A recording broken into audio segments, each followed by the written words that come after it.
ஓம் சாய்ராம்.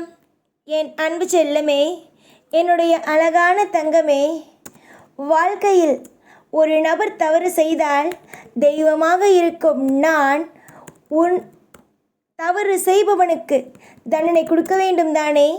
ஆடிய ஆட்டத்திற்கும் நாடகம் ஆடியதற்கும் மிகப்பெரிய ஒரு அடியை கொடுத்தால்தானே அவன் அடுத்த முறை யாரையும் ஏமாற்றாமல் இருப்பான். எல்லா பொழுதுகளிலேயும் எல்லா விதத்திலேயும் ஆடாடு என்று ஆடிவிட்டு ஒரு நபரை நான் அடக்கப் போகிறேன்.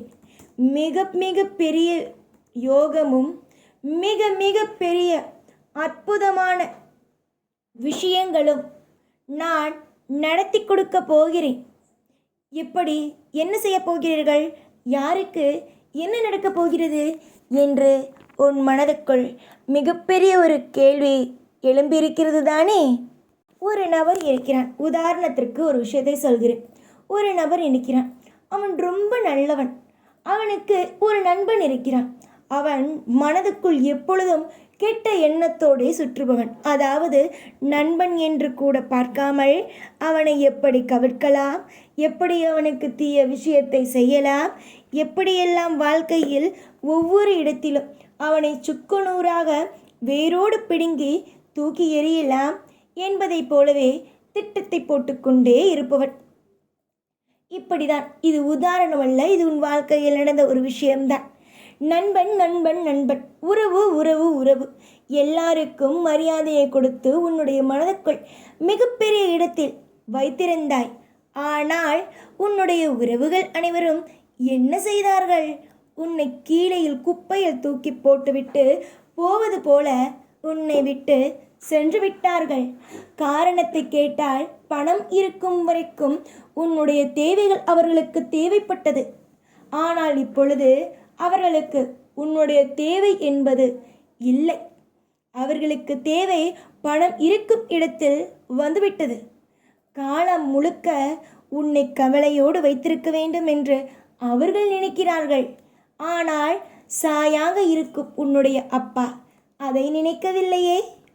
கஷ்டத்தை கொடுக்கலாம் என்று அவர்கள் ஒரு மந்திர தந்திரம் எல்லாம் போட்டார்கள். ஆனால் சாயாக இருக்கும் நான், உன்னுடைய தெய்வமாக இருக்கும் நான் உன்னை அவர்களுக்கு மத்தியில் தலை நிமிர்ந்து வாழ வைக்க வேண்டும் என்றல்லவா உன்னை மிகப்பெரிய விஷயத்தை செய்தேன். எல்லா நேரத்திலேயும் காலத்திலேயும் உனக்காக நான் இருப்பேன். உனக்காக என்றும் எப்பொழுதும் நான் கண்டிப்பாகவே இருப்பேன். மற்றவர்கள் உங்களுடைய வாழ்க்கையை கெடுக்க நினைக்கலாம். மற்றவர்கள் உங்களுடைய வாழ்க்கையை பறிக்க பார்க்கலாம். ஆனால் எந்த விதமான எதிர்பார்ப்பும் இல்லாமல் உன்னை நான் காவல் காத்து கொண்டு இருக்கிறேன். கண்மணி, உன்னுடைய நெருங்கிய உறவு, அதாவது ஒரு ஆண் நெருங்கிய உறவு ஆண், உன்னுடைய கூட பிறந்தவர்கள்தான் உன் குடும்பத்தில் நெருக்கமாக, அதாவது உன் கூட பிறந்திருக்கிறார்கள் அல்லவா, அவர்களை சார்ந்தவர்கள், அவர்களுடைய வீட்டை சார்ந்தவர்கள் உன் மீது மிகப்பெரிய ஒரு மிக மிக மிகப்பெரிய அளவு ஒரு பொறாமை. அந்த பொறாமையின் வெளிப்பாட்டால் உனக்கு தெரியாமல் உன்னுடைய முதுகுக்கு பின்னாலேயே அனைத்து ஆட்டங்களையும் போட்டார்கள். சில விஷயங்கள் உன் கண் பார்வைக்கு தெரிய வந்தது. சில விஷயங்கள் உன் கண் பார்வைக்கு தெரிய நான் விடவில்லை. எல்லா காலத்திலேயும் நேரத்திலேயும் உன்னை காவல் காக்க வேண்டும், உன்னை வழிநடத்த வேண்டும் என்பது மட்டுமே என்னுடைய மிகப்பெரிய குறிக்கோளாகவே இருந்தது. இவர்கள் அனைவரும் உன் முதுகுக்கு பின்னால் நின்று கொண்டு உன்னை எப்படியாவது தாக்கிவிட வேண்டும், எப்படியாவது உன்னுடைய வாழ்க்கையில் உன்னை சிரிக்க விடாமல் உன்னை எப்போ பார்த்தாலும் அளவைத்து விட வேண்டும் என்பதிலேயே மிகப்பெரிய ஒரு குறிக்கோளோடு இருந்தார்கள். ஆனால் நான் மட்டுமே உன்னுடைய வாழ்க்கையில் உன்னை எப்படியாவது ஒரு நல்ல இடத்தில் போய் அழகாக சேர்த்துவிட வேண்டும், உனக்கு நிம்மதி என்ற ஒன்றை கொடுத்துவிட வேண்டும் என்று சில விஷயத்தை அவர்கள் செய்த, சில விஷயத்தை உன்னிடம் மறைத்தேன், சில விஷயத்தை உனக்கு தெரியப்படுத்தினேன். ஆக மொத்தம் உன்னுடைய வாழ்க்கையில் அனைவரும் செய்தது அனைத்தையும் நான் மறைத்துதான் வைத்தேன். ஆனால் இதற்கு பிறகு நான் மறைக்க விரும்பவில்லை. எல்லா விஷயத்தையும் வெளிப்படையாகவே சொல்லலாம் என்று முடிவெடுத்து விட்டேன் என் கண்மணி.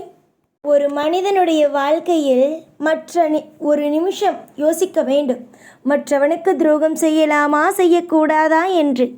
அதை மீறி ஒரு மனிதனுக்கு துரோகம் செய்தால் அது எவ்வளவு சீக்கிரத்தில் அவனை வந்து தாக்கும் என்பதை இப்பொழுது நான் ஒரு நபருக்கு அனுப்பியிருக்கிறேன் பார். அடி, அவனுக்கு புரியும். தங்கப்பிள்ளையே, கவலைகள் என்றும் தேவையல்ல. அடிக்கு மேல் அடி விழுதான் போகிறது. உன்னுடைய எந்த உறவு எப்படி இருப்பான் எல்லாமும் சொல்லிவிட்டேன். ஆனால் நீ கவலைப்படாதே. தவறு செய்தவனுக்கு தண்டனை உண்டு. தவறு செய்பவன் எப்படி இருந்தாலும் தண்டனையை அனுபவித்துதான் ஆக வேண்டும். இதில் மாற்றங்களோ மற்ற விஷயங்களோ கிடையாது. தவறு செய்தவன் என்று இருந்தாலும் தண்டனை என்பது உண்டு. நீ ஒவ்வொரு விஷயத்தையும் பற்றி யோசிக்கிறாய். இது என்ன நடக்கும், இது என்ன நடக்கும், இது எப்படி நடக்கும், எது அது அப்படி நடக்கும் என்று. நீ ஒன்று நன்றாக தெரிந்து கொள். ஒரு நபர் உனக்கு துரோகம் செய்து விட்டான் என்றால் அடுத்த கட்டு அவனுக்கு கெட்டதுதான். அவன் ஆடலாம், ஒரு சில ஆண்டுகள் ஆடலாம். ஆனால் அதற்கு பிறகு அவனுடைய வாழ்க்கையில் மிகப்பெரிய அடிகள் கட்டாயம் விழத்தான் செய்யும். அதில் மாற்றங்கள் இல்லை. மாற்றங்கள் மாற்றங்கள் மாற்றங்கள். உன்னுடைய வாழ்க்கையில் நீ என்னிடம் கேட்கும் ஒவ்வொரு விஷயங்களும் எனக்கு மாற்றம் தேவை என்பதை, உன்னுடைய வாழ்க்கையில் மாற்றத்தை கொடுக்கத்தான் நான். புரிந்ததா?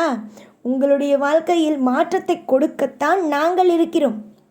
பல வழிகளில் பலவிதமான மாற்றத்தையும் பலவிதமான ஏற்றத்தையும் கொடுப்போம். கொடுக்காமல் எல்லாம் ஒரு நாளும் உங்களை எப்போ பார்த்தாலும் எல்லா நிலைமையிலேயும் கஷ்டப்படுத்த மாட்டோம். நிறைய நல்ல நல்ல வழிகளை கொடுப்போம். நிறைய மாற்றத்தையும் நிறைய ஏற்றத்தையும் நிறைய சிறப்பான அற்புதமான விஷயங்களையும் கொடுப்போம். வாழ்க்கையில் எல்லாம் மாறும். எல்லாமும் அற்புதமாகவும் அதிசயமாகவும் நடக்கும். உங்களுடைய வாழ்க்கைக்காக நான் இருக்கிறேன். தவறு செய்பவனை தட்டி கேட்பேன். அவனுடைய வாழ்க்கையில் அவன் உங்களுக்கு என்னென்ன வழிகளை கொடுத்தானோ அதை திரும்பவும் கொடுப்பேன். உங்களுடைய வாழ்க்கையில் ஒரு சிறப்பான ஒரு அத்தியாயத்தை உங்களுடைய வாழ்க்கைக்காக கொடுப்பேன். நம்பிக்கையோடு இருங்கள். எவ்வளவோ விதமான மாற்றங்கள், எவ்வளவோ விதமான ஏற்றங்கள் எல்லாம் வரும். கூடிய விரைவில் திருப்தியும் உங்களுடைய வாழ்க்கையில் கிடைக்கும். இன்றும் என்றும் மிக மிக மிக மிக சிறந்த நாட்களை, வரப்போகும் நாட்கள் உனக்கானதே. எப்பொழுதும் கவலைப்படாதீர்கள். கூடவே இருப்பேன். ஓம் சாய்ராம்.